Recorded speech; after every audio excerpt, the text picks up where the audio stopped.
hiji bae Allah. Masya Allah isi mabok kieu. Ya Allah, mantak hati-hati Pak Kapolsek nu mabok jangan setiapnya mabok tangkep, jangan, rantai saja. Allah karim. Guys, malaikat Jibril usul ka Gusti Allah, ya Rabb, aya dua sosok manusia nu aneh, nu hiji ibadah di guha anu luar biasa, nu hiji pemabok, tetapi aya perbedaan pandangan. Ya Allah, ya Rabb, nu mana nu sebenarnya nu istimewa menurut anjeun, ya Rabb?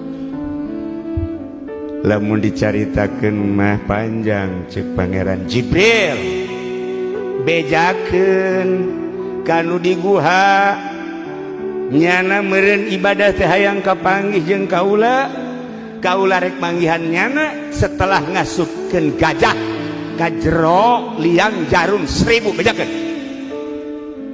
Bejakeun kanu mabok, janyana ge ngomongna ka aing bae sanajan mabok teh teu salat ge nyana ngomong Allah mah teleb, sial teh nu mabok.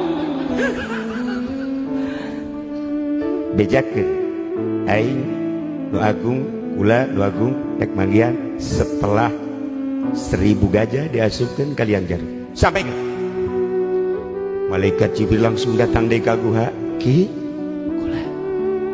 ibadah hayang kapanggih jeung Allah, hayang mi'raj,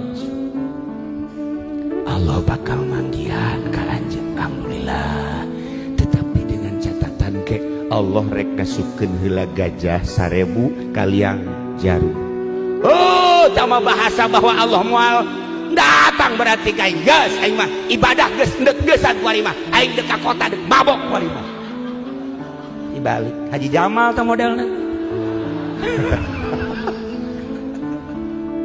Coba datang ke mabok, cek,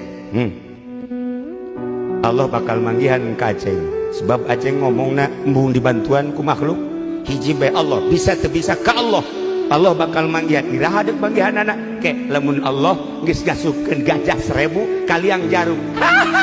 Mantap cek anak.